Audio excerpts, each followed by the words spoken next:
Begins with developing news out of Providence after recent criticism across the board for Rhode Island's response to the homeless crisis. Thanks so much for joining us tonight. I'm Tiffany Murphy. We learned just a short time ago the state's housing secretary resigned.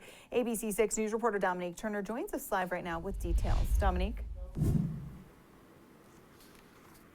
Now, earlier today, I asked Governor Dan McKee about the status of Housing Secretary Josh Saal, and at the time he said he couldn't confirm anything. But just a few hours later, the governor's office got back to us saying that this Housing Secretary officially submitted his letter of resignation. Pressure has been mounting on Housing Secretary Josh Saal as the lack of affordable housing and the number of homeless residents in the state has risen.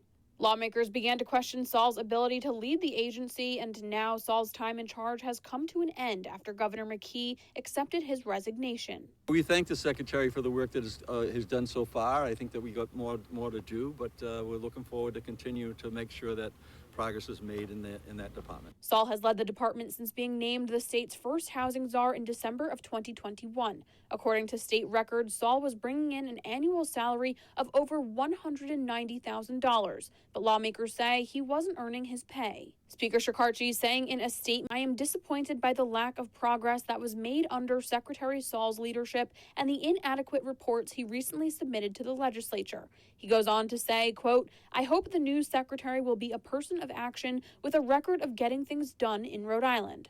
In his resignation letter, Saal says his passion has not wavered to better the housing crisis, but Saal pointed out several areas where Rhode Island is behind in fixing the crisis and that it will take a team effort to combat the issue.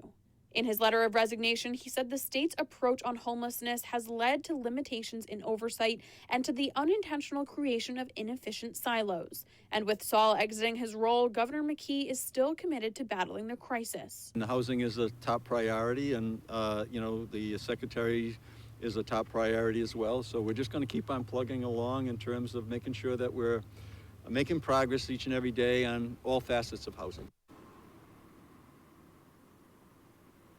Now, although his resignation is effective in 2 weeks, the governor's office tells us that Saal is expected to stay on for a short period of time for a transition period, and the office says that they